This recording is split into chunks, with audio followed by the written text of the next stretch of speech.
At the April 29th Board of Ed meeting, the last meeting, Mr. Santana, you provided a number of misrepresentations and outright falsifications. And the timeline you posted regarding the technology inventory on the district website is riddled with errors. First, the science laptops were never approved for donation to Urban Renewal. You falsely stated that they were donated based on board approval. Yet the board was told the laptops had to be returned to Apple.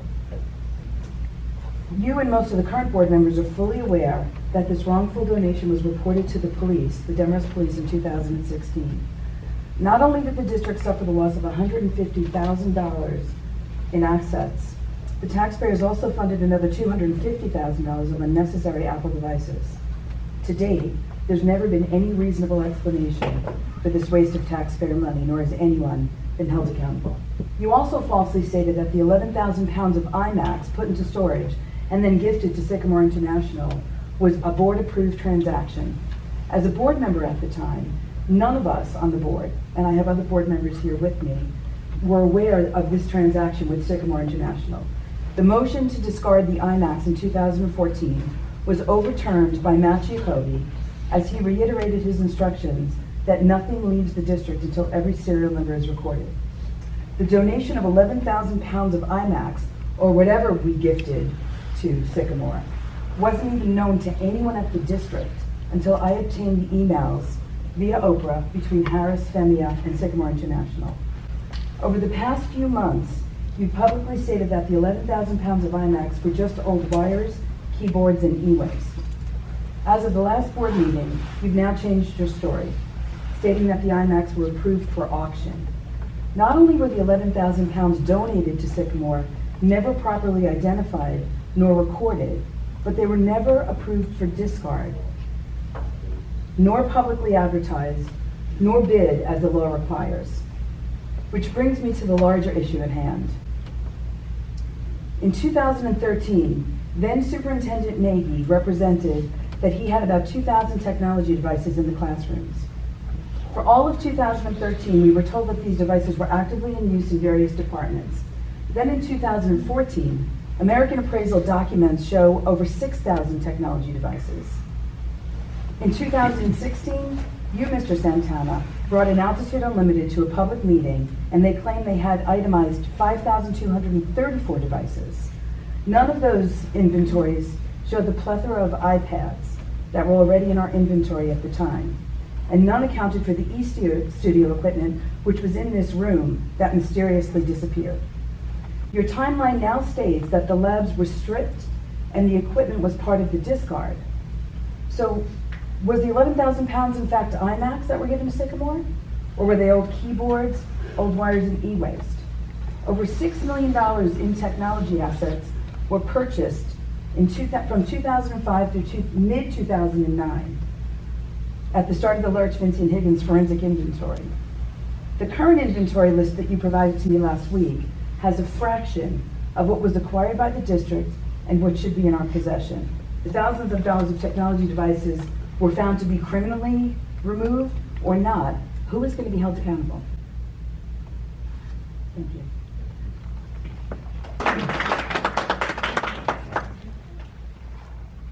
I'm a taxpayer in town. I own 4 pieces of property. I'm a businessman also, and I'm struggling. Business has changed. The whole country is changing. And as far as Mrs. Fable goes, I think she deserves a little bit of credit for being a Tom Benton, like judicial watch, of recognizing there might be a problem here. I don't know. I don't know the backdrop of all this thing, but I'm paying a lot of money in taxes. A lot of my customers cannot afford to live in the Northern Valley area anymore. You're seeing more and more business going out. Mom and pop stores are going out. And homes are going up for sale. We have to be a little bit more austere with our tax money. I would like to know where all these computers went. It's a fair point to reiterate Mr. Fable's point regarding budget management. So if it is true, which I don't know, that hundreds of thousands of dollars disappeared, I as a taxpayer like to know. Because when we cannot fund a great teacher that everybody's so passionate about, but at the same time don't know whether we've lost hundreds of thousands of dollars in technology that went away, I think that's a bit of a scandal, and that would be sad. So I want to make sure that we see both sides of that coin, and this is a great board. I have great trust in you. Thank you. I was also coming here primarily for the computers because I appreciate the fact that you put out a timeline, but I do have to agree, I think that some of the information in there was not accurate. And I'm going to quickly go through, and the administration and the board wasn't part of this when this started. Going back when Dr. Westlake was here, and the board started putting hundreds of thousands of dollars into technology equipment, Dr. Westlake, and I know this not because I was there, because I read the minutes. I was looking at something else and I found what Dr. Westlake said, and he cautioned the board to be very careful about the amount of money we're spending on technology equipment, and we have to keep it accountable, and we have to know what we're doing with it. I never saw a meeting after that where someone came back. We then, taking it to the time frame of why, for whatever reason, technology equipment, in my opinion, seems to be the kryptonite for the school district. We then went out and we spent $240,000 on a pilot program when iPads first came out to go through different computers to find out whether kids like iPads. Now that was a no-brainer, it was a new Apple product. We knew all the students were going to love iPads. We were told those devices were going to be sold immediately after the pilot was over, and we were going to recoup $180,000. We never did that. Instead, many of those devices were put into storage and not utilized for 2 or 3 years and then sold after they were devalued significantly. We then spent $220,000 on buying Apple computers and iPads for teachers, even though they didn't ask for both. But we, for whatever reason, the board at the time thought it was best to buy both devices, and many school districts are happy to get one. We gave them both, and then a few years later found out they really weren't using the iPads, another significant amount of money that was not put to good use. Now I want to address what I feel were inaccuracies in the report that was given. And I want to start, I'm not going to go in order, but I want to start with urban renewal because that was always the issue that bothered me the most on the board. The donation that was given to urban renewal, and I'm going to read directly from the resolution from 7/22/13.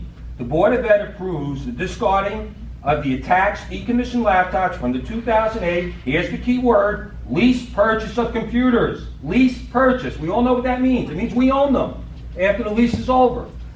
That meaning that resolution was not very clear. Kathy Fable, through diligence, got a tape of the meeting. And the question was asked, what are we doing with these computers? What do you mean discarding them? Who are they going to? And the board was informed by the administration they were going back to Apple as part of the new lease. So let me take you back to what happened in July 2013. While everyone on the board was trying to get a handle on the volume of technology devices owned by Northern Valley, we were surprised by an impromptu motion on the agenda. For the first time, we learned that the science laptops needed to be replaced. Here is Lola Zaboda, the science department supervisor's statement, taken from the historical recording of that July 2013 meeting. That happened, it took time. We asked for a fix. George worked on a fix, they put it in place, it's been better, okay? And I would, honestly, if I could keep these white laptops for 6 months to a year, hallelujah, I would do it. Because it would give me that time period. And that's what I thought I'd be doing until I heard 2 weeks ago from George that they really have to be decommissioned. So right now, I would accept, is 240 too many? I'd accept fewer. I just need to have some in place so that, we can work on a model of X number per classroom that we used to do before. I have about 12 per classroom right now, so that in every classroom at a given time across, they could be doing.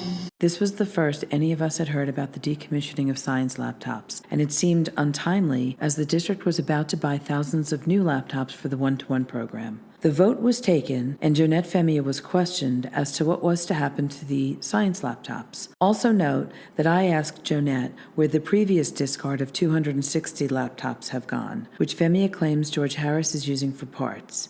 We can go back through 11. The discarding of the computers from science. So last year we discarded 260 computers and no one seems to know where they went. And how will we be discarding these 260 computers? Are we decommissioning these computers? They're being decommissioned. My understanding, again, I don't do the lease agreement, but my understanding is that we're Yes. obligated to decommission them and discard them. There's a process for that Joe.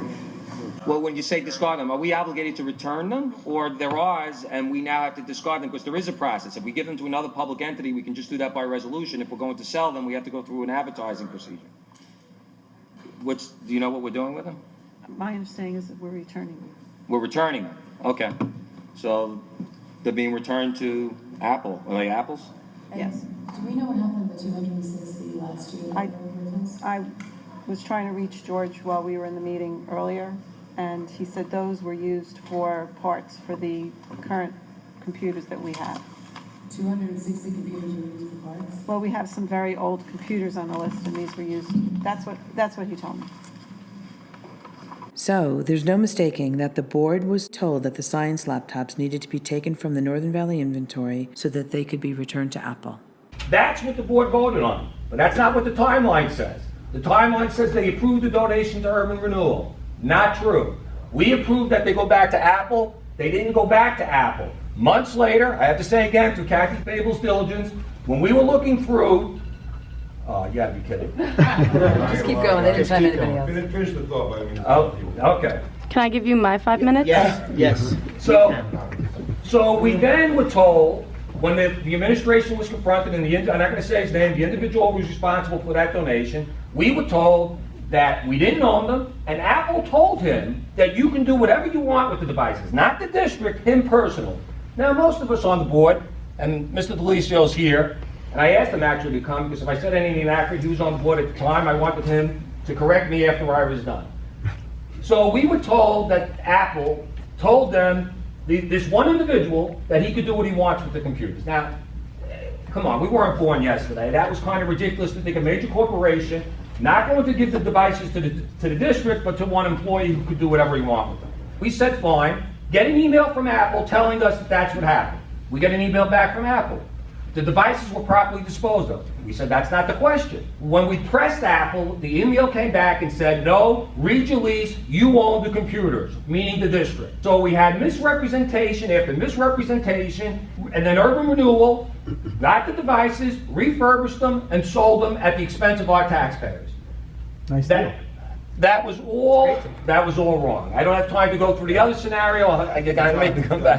John, if you want to call tomorrow, we can discuss it. Just to be clear, the vote to return the 240 science laptops took place in July 2013. However, nobody on the board became aware that these laptops were donated to Urban Renewal until December 2015, when I was reviewing all receipts for the district's discards of technology. In December 2015, while I was on the board, I met with the Old Tappan and Demorest police chiefs to report this theft, but I was told that I didn't own the devices, so only the superintendent could file such a report. The interim superintendent, Jeff Gordon, reported this incident to the police in 2016 after his own internal investigation. As Mr. Scatino explains, the board heard lots of stories regarding why the devices wound up at Urban Renewal, but none of them checked out, as in the end, Northern Valley owned all of the science laptops. Lou Delicio from Rockdale. So, I haven't been to a board meeting in a long, long time. I just want to say hello to some of my friends to begin. But as far as this whole computer thing is going, I mean, this has been going on, as you people know, for years now. And I don't have my facts in line like Mr. Scatino does or Mrs. Fable does. And I understand that it's been investigated ad nauseum, and there has been found to be no criminal act associated with these devices. But I want to just point out to the current board members who were not on the board when I was here. So you obviously know the way the process works. Board members vote on what the recommendation of the superintendent presents to them on an agenda.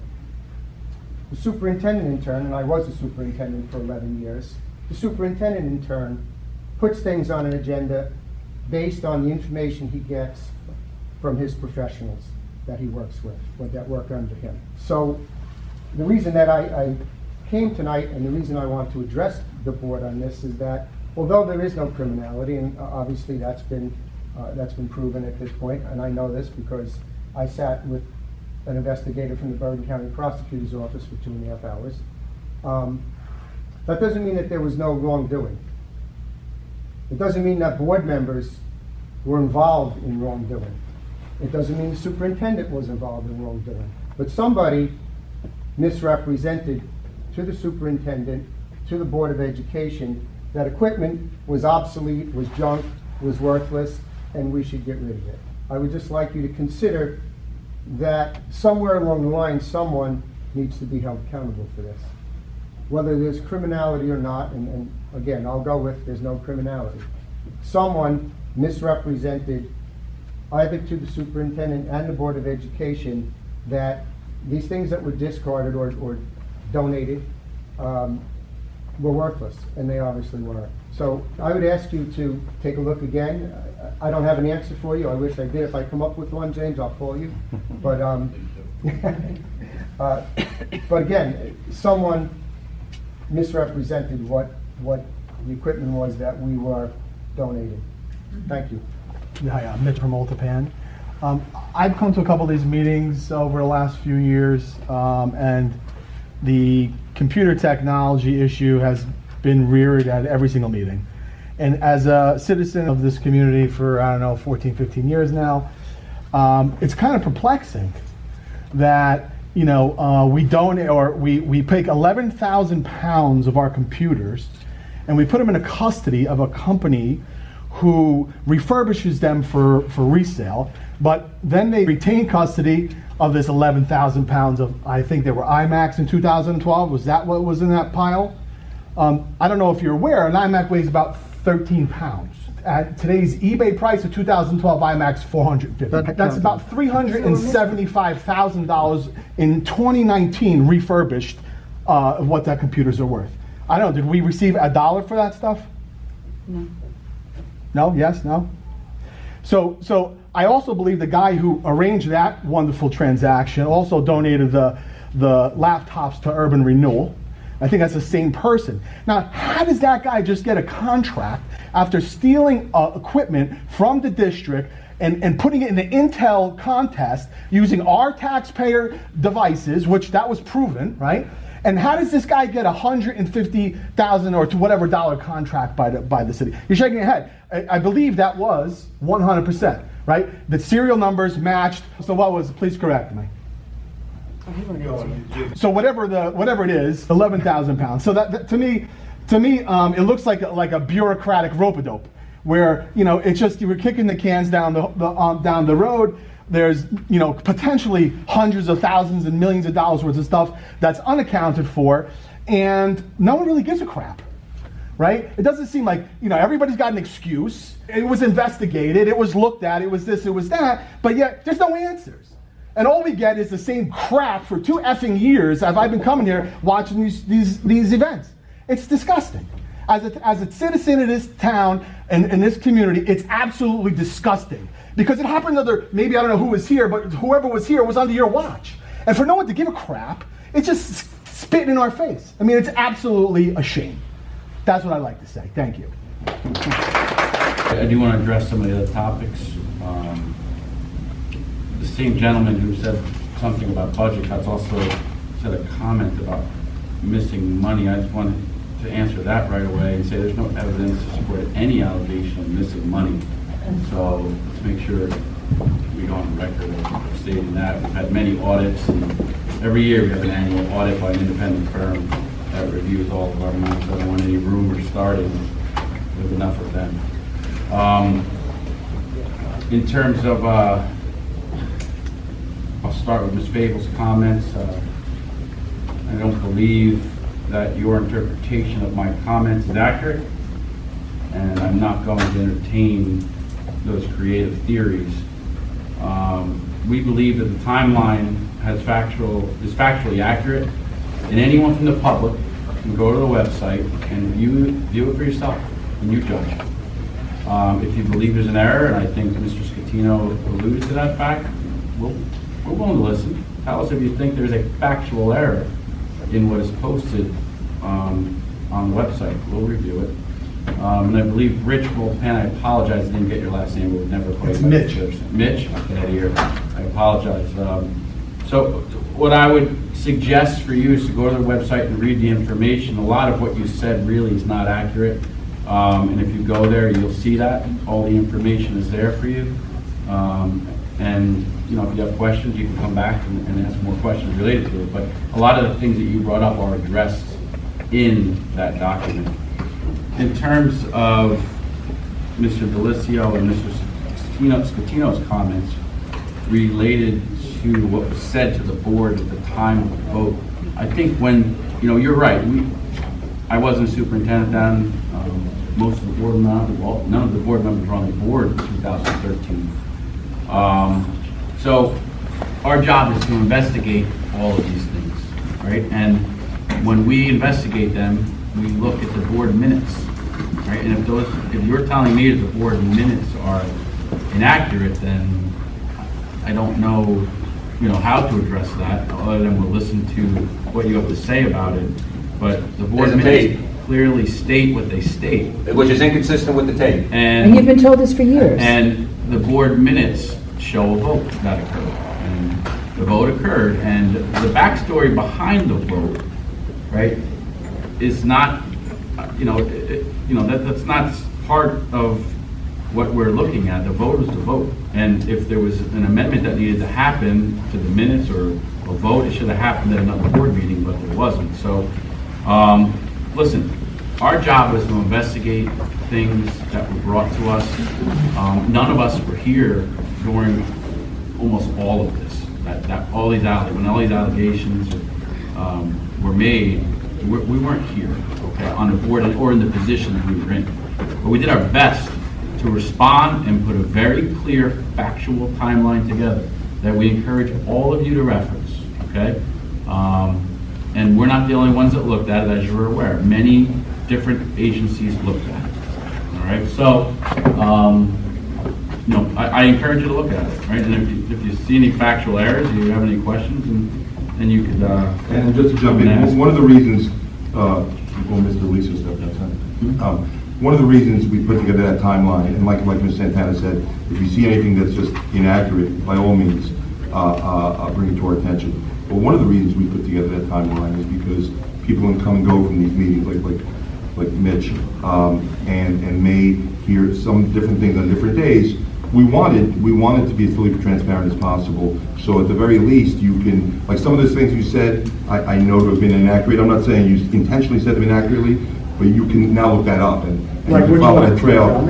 It's all there. The timeline, everything that happened is there. So what I'm saying is, if you read something there and you think it's inaccurate, and you'd like to show us why it's inaccurate, you can certainly bring that here. I think it's important to note that the Bergen County Prosecutor's Office investigated allegations, right?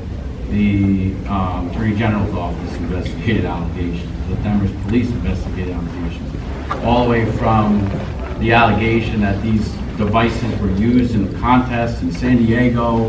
They looked into everything, okay? And, the results were what they were, right? And all of it is contained in the timeline.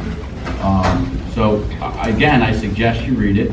And if you have any questions, you can come back and let us know, or you can email us, and we'll try our best to address them. But that's what we know, okay? And I don't know how much more transparent we can be related to It's just, listen, it's just frustrating that, the public is over, obviously I shouldn't be speaking, but it's just frustrating that, no one thinks it's peculiar. No one thinks it's like, Listen, the public is over, but I'll just address that.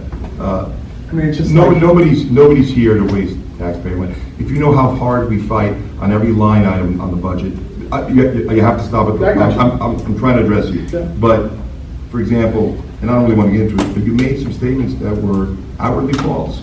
You said in public that everybody knows those laptops ended up in a project in California. That's not fact. And all I'm saying is it's a dangerous statement to make in public when it's not factual. You don't have the evidence to back that. You see what I'm trying to say? And I don't think you did it on purpose, but it's just not true. So it could be thought to be true, but more people, and Ms. Fable can tell you, more than a few people have investigated that in detail, and it was not found. It is a fact that It's not found to be true. district-owned iPads were found as part of the Qualcomm Tricorder X. I shouldn't listen. It's totally I'm trying to factual. be courteous and address. Come next meeting, which you will, and bring the next set of facts, and then we'll talk about that. But in the meantime, we put together that timeline as a courtesy to be more transparent than we even needed to be, to break it down with every possible link and attachment. If you think something there is not accurate, please show us why it's not accurate. And that's it. We need to move on. Thank you. While we've isolated the urban renewal donation and still have no factual answers or accountability regarding the 11,000 pounds of IMAX given to Sycamore, there's another important fact. In 2012, George Harris had entered the Qualcomm Tricorder X Prize, unbeknownst to anyone on the board. During my tenure, he had progressed to a finalist position and ultimately won in 2017, being awarded a $2.6 million prize. Google it for some of the background and the details of this competition and their $2.6 million prize.